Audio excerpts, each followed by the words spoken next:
¿O cuál sería su perspectiva de la importancia del estudio de la cultura en la actualidad? Influye fuertemente, porque, como decía, las conductas, a fin de cuentas, van a ser generadas por ese conjunto de valores y de creencias. Todo lo que hace la gente en una organización, pues es una manifestación directa de esos valores y creencias, de esa cultura. Y es muy importante porque pues, los antropólogos lo saben muy bien, ellos son los pioneros en el estudio de la cultura en los sistemas sociales. Y lo que ellos hacen cuando van a un sistema social para estudiar su cultura es observar. Finalmente, una de las técnicas o los métodos favoritos de la antropología es la observación estructurada, porque saben que si van y le preguntan a la gente cuáles son tus valores, tus creencias, la gente puede decir muchas cosas que no necesariamente son ciertas o no son congruentes con lo que se hace en el día a día. Entonces el antropólogo, independientemente de que pregunte o no, lo primero que hace es observar, ver estos patrones conductuales que yo estoy observando, la manera como la gente trabaja, descansa, se relaciona, afronta los problemas, trata a los demás, etc. Me van a dar pauta para inferir esos valores y esas creencias que hay detrás. Entonces, por un lado, es muy importante el estudio de la cultura porque nos puede decir qué valores y creencias hay detrás del comportamiento de la gente de una organización, pero también al revés, ¿no? Cuando la organización define con claridad sus valores y dice, así queremos que sea nuestra cultura, pues de ahí tiene que arrancar el proceso de cambio cultural diciendo cómo voy a traducir esos valores en conductas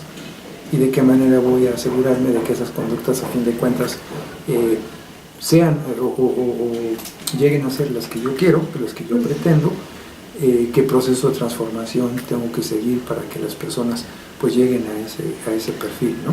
Y no imponiendo conductas, porque esa sería una manera de hacerlo, imponer o reforzar la conducta misma a través de premios o de castigos. Pero ahí pues realmente no estamos cambiando la cultura, estamos imponiendo patrones conductuales que no necesariamente son los que la gente tiene naturalmente, ¿no? Entonces tendríamos que empezar por cambiar aquello que le da origen a esa conducta, que son las creencias y los valores.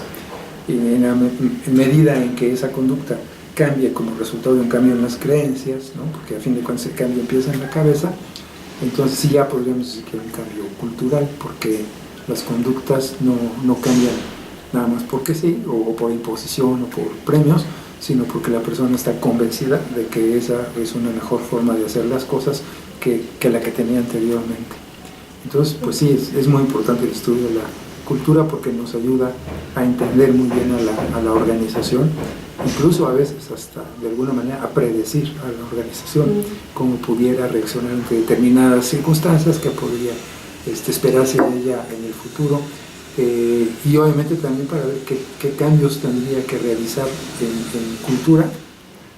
en relación a los cambios del entorno. Muchas veces el entorno cambia muy rápidamente, muy fuertemente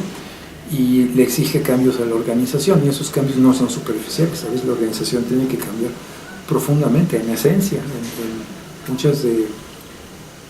las pautas, de los valores que tradicionalmente han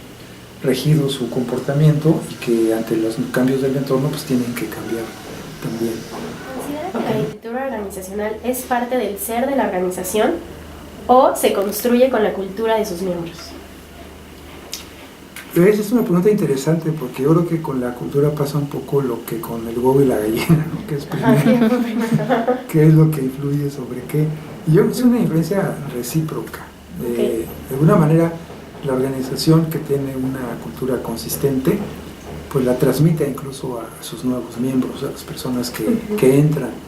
Obviamente si tiene un buen proceso de selección, incluso se asegura de que las personas que entran tengan esa cultura, la traigan puesta ya, ¿no?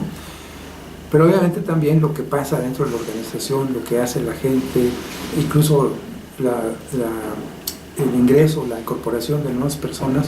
pues hace que la cultura también pueda cambiar, ¿no? Yo creo que hay como dos tendencias en la cultura de las organizaciones, que además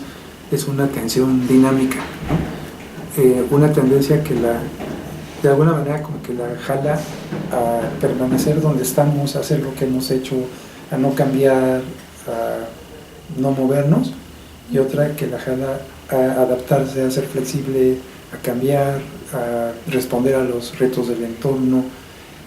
y de alguna forma esto hace que haya una influencia recíproca entre la organización y la gente, porque a veces la gente es la que promueve estos cambios de la cultura de la organización, sino ¿quién más lo va a hacer? Si la gente no cambia, la organización no cambia. Pero también a veces la cultura de la organización influye tanto sobre la conducta de la gente, pues que pudiera incluso cambiar algunas pautas, ¿no? Hay algo también ahí importante que hay que considerar, que a veces pensamos que la cultura se transmite básicamente o fundamentalmente o únicamente por la vía oral o escrita, es decir, nuestros valores son estos, lo que queremos es esto, y no, una buena parte de la cultura, yo diría un buen porcentaje de la cultura se transmite por mera imitación, porque la gente empieza a hacer lo que ve que hacen ahí, un poco como el dicho de a donde fueres es lo que vieres. Mucha gente entra y empieza a ver cómo se hacen las cosas ahí y empieza a hacerlas de esa manera, y finalmente la cultura se va contagiando, ¿no? Muchas veces ni siquiera se necesita divulgar de manera consciente, aunque sí es, como decíamos, sí es conveniente, pero muchas veces la cultura se contagia, y se puede contagiar para bien o para mal, porque puede haber culturas que ya no son funcionales, que ya no están siendo lo que la organización requiere, y sin embargo esas formas de hacer las cosas siguen prevaleciendo, se siguen contagiando,